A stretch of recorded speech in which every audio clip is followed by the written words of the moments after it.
السلام علیکم ورحمۃ اللہ وبرکاتہ۔ نحمده ونصلی علی رسولہ الکریم، اما بعد فاعوذ باللہ من الشیطان الرجیم، بسم اللہ الرحمن الرحیم۔ رب اشرح لی صدری ویسر لی امری واحلل عقدۃ من لسانی یفقہوا قولی۔ عمومی شفقت، بعض لوگ اس کو عمومی پڑھتے ہیں تو یہ عموم ہوتا ہے، اور اس سے عمومی، یہ لفظ عام سے نکلا ہے، یعنی عام، جنرل۔ ایک روایت حدیث کی مختلف کتابوں میں آئی ہے، صحیح بخاری میں بھی وہ کئی باب کے تحت نقل کی گئی ہے۔ باب رحمت الناس والبہائم، انسانوں اور حیوانوں کے ساتھ رحمت۔ اس کے تحت وہ روایت اس طرح بیان ہوئی ہے، ایک شخص کسی راستے میں چل رہا تھا، اس کو سخت پیاس لگی، پھر اس نے ایک کنواں دیکھا، وہ اس میں اترا اور اس سے پانی پیا۔ پھر نکلا تو اس نے دیکھا کہ ایک کتا ہے جو ہانپ رہا ہے اور پیاس کی وجہ سے تر مٹی کو کھا رہا ہے۔ آدمی نے کہا، یہ کتا بھی اسی حالت سے دوچار ہے جس حالت سے میں دوچار تھا، یعنی پیاسا تھا۔ پھر وہ آدمی دوبارہ کنواں میں اترا اور اپنے خف سے مراد جراب یا موزہ، پانی سے بھرا، پھر اس کو منہ سے پکڑ کر باہر آیا اور کتے کو پانی پلایا، تو اللہ تعالیٰ نے اس کے اس عمل کو قبول کر لیا اور اس کو بخش دیا۔ لوگوں نے کہا کہ اے خدا کے رسول صلی اللہ علیہ وسلم، کیا ہمارے لیے حیوانوں میں بھی اجر ہے؟ یعنی اگر ہم جانوروں کے ساتھ اچھا سلوک کریں تو اس میں بھی ثواب ہے؟ آپ نے فرمایا کہ ہاں، ہر ذی روح میں تمہارے لیے اجر ہے، یعنی جس کے بھی اندر اللہ نے جان ڈالی ہے، جس کے اندر بھی کچھ احساس ہے، اس کے ساتھ اچھا سلوک کرنا، احسان کرنا، اس کی ضرورت کو پورا کرنا، اس کا خیال رکھنا، یہ سب کام اجر و ثواب کا ذریعہ ہے۔ یہ لکھتے ہیں کہ آدمی کے جسم کو جب پانی کی ضرورت ہوتی ہے تو فطرت اس کو اندر سے پیاس کا احساس دلاتی ہے تاکہ وہ پانی حاصل کرے اور جسم میں پانی پہنچا کر اس کی ضرورت پوری کرے۔ یہی معاملہ بھوک لگنے یا ٹھنڈک محسوس ہونے کا ہے۔ یہ گویا فطرت کی پکار ہے جو آدمی کو بتاتی ہے کہ وہ کھانا کھا کر یا گرم کپڑا اوڑھ کر اپنے جسم کی ضرورت پوری کرے۔ اسی طرح ہماری کچھ اور جسمانی ضروریات بھی ہوتی ہیں۔ مثلا اگر کوئی شخص بیمار ہے اور بیماری کی وجہ سے اس کو کوئی درد ہو رہا ہے، تو اب اس کی ضرورت اس وقت کیا ہے؟ کھانا تو نہیں۔ مثلا اگر کسی کے سر میں درد ہو رہی ہے اور آپ اسے کہیں کھانا کھا لو، تو شاید کھانے سے اس کی درد ٹھیک نہ ہو، اسے اس وقت کیا چاہیے؟ دوا چاہیے۔ اگر کوئی بخار میں ہے تو اسے اس کے مطابق ٹریٹمنٹ چاہیے۔ اسی طرح انسان کے اندر باقی بھی ضروریات ہوتی ہیں اس کی جسمانی، تو اس صورت میں دوسرے کی ضرورت کو محسوس کرنا اور اس کی ضرورت کو پورا کرنا بسا اوقات قربانی کی قیمت پر بھی ہوتا ہے۔ قرآن پاک میں ان لوگوں کے لیے اللہ تعالیٰ کی خاص رحمت اور عنایت کا ذکر ہے کہ جو دوسروں کو اپنی ذات پر ترجیح دیتے ہیں۔ وَيُؤْثِرُونَ عَلَىٰ أَنفُسِهِمْ وَلَوْ كَانَ بِهِمْ خَصَاصَةٌ۔ بعض اوقات آپ دیکھتے ہیں کہ بچہ رو رہا ہوتا ہے، اس کو بھوک لگی ہوتی اور ماں خود بھی بھوکی ہوتی ہے، لیکن ماں کیا کرتی؟ پہلے خود کھانا کھاتی ہے اور بچے کو اندر بند کر آتی ہے کہ تم رو لو اور رو رو کے چپ ہو جانا اور میں پہلے اپنا پیٹ بھروں اور پھر تمہاری ضرورت پوری کروں گی۔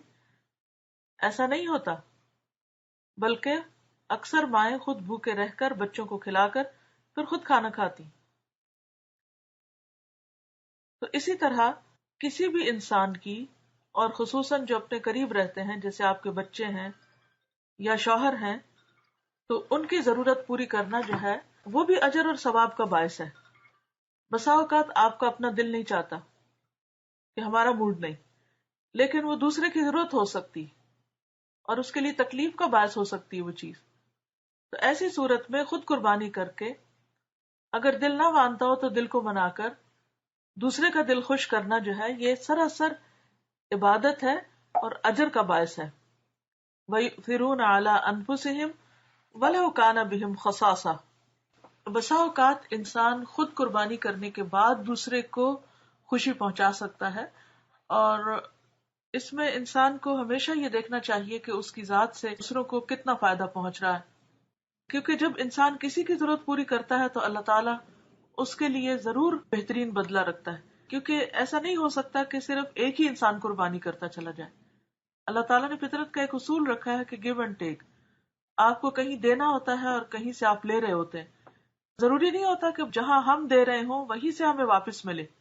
ہم اللہ کی خاطر کہیں دیتے ہیں اور اللہ تعالیٰ غیب سے ہماری مدد کرتا ہے جس وقت ہم اس چیز کے زیادہ ضرورت مند ہوتے ہیں. اسی لیے ہم سے یہ کہا گیا ہے کہ جب بھی ہم کوئی کام کریں اللہ تعالیٰ کے لیے کریں، اسی کی خوشی اور اسی کی رضا کے لیے، اور اس کا اجر اور صلہ اسی سے چاہیں، کیونکہ وہ ہماری ضرورتوں کو زیادہ بہتر طور پر جانتا ہے کہ ہمیں کس وقت میں کیا چاہیے. مثلا کسی کو آپ پانی پلا رہے ہیں، ہو سکتا ہے اس وقت آپ کو خود پانی پینے کی ضرورت نہ ہو. اگر وہ بدلے میں اسی وقت آپ کو پانی پلا دے تو آپ کو اس کا کچھ خاص فائدہ ہی نہ ہو. لیکن ہو سکتا ہے کہ آپ کسی اور وقت میں کسی علاج کے یا کسی دوا کے زیادہ مستحق ہو اور اس وقت آپ اپنی مدد خود نہ کر سکتے ہو، تو اللہ تعالیٰ غائبانہ طور پر کسی اور کے ذریعے آپ کی مدد کروائے. اور اگر آپ اس شخص کو بدلہ دینا چاہیں تو آپ اسی وقت اس کو دوا کھلانے کی کوشش کریں، تو اسے تو ضرورت نہیں ہے دوا کھانے کی. تو ہمیشہ یہ بات یاد رکھیے کہ جب بھی ہم نیکی کریں بے لوث ہو کر کریں، اس انسان سے بدلہ نہ چاہیں، اور خاص طور پر اسی چیز کا بدلہ نہ چاہیں. جب ہم کام اللہ کے لیے کرتے ہیں تو اللہ تعالیٰ پھر ہماری ضروریات پوری کرتا ہے. وہ کہتے ہیں نا، حدیث میں آتا ہے کہ جو شخص کسی بندے کی ضرورت میں ہوتا ہے، ما کان فی عون اخیہ کان اللہ فی عونہ، کچھ اس طرح کے الفاظ آتے ہیں جس کا مطلب یہ ہے کہ جو بندہ کسی بندے کی ضرورت یعنی اپنے بھائی کی ضرورت پوری کر رہا ہوتا ہے، اللہ تعالیٰ اس کی ضرورت پوری کرتے ہیں. تو ہمیں تو دراصل اس سے غرض ہے کہ ہم بھی محتاج ہیں اور ہماری بھی ضروریات پوری ہوں. تو بجائے بندوں سے توقع رکھنے کے اگر ہم اللہ سے توقع رکھیں تو انشاءاللہ وہ زیادہ بہتر طور پر پوری ہو سکتی. اور پھر یہ بات بھی ہے کہ بندے تو مجبور ہیں، کمزور ہیں، وہ زیادہ سے زیادہ اجر دیں بھی تو کتنا دیں گے، کس چیز کا دیں گے. لیکن جب اللہ تعالیٰ ہماری ضرورت پوری کرے گا تو ہی ہماری ضرورت پوری ہو سکتی ہے.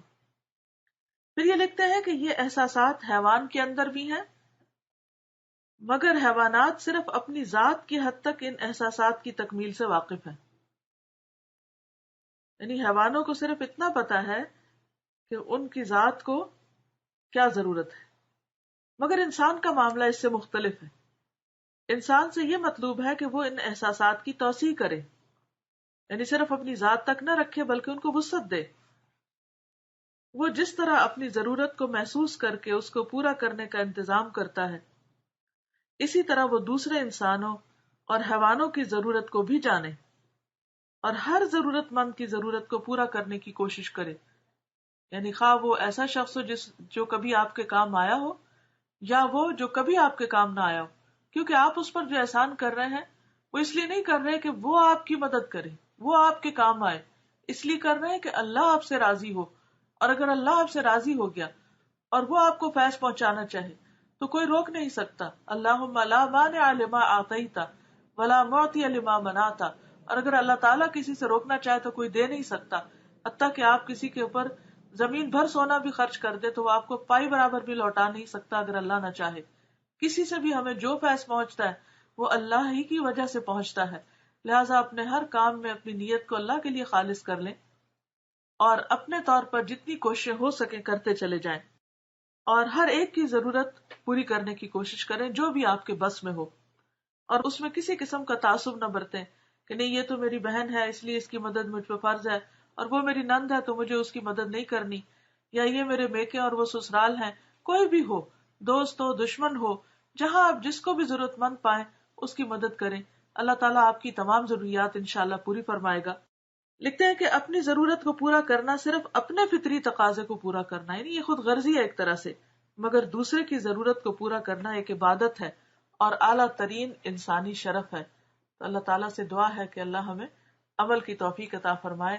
وآخر دعوانا ان الحمد للہ رب العالمین. سبحانک اللہم و بحمدک نشہد ان لا الہ الا انت نستغفرک و نتوب الیک.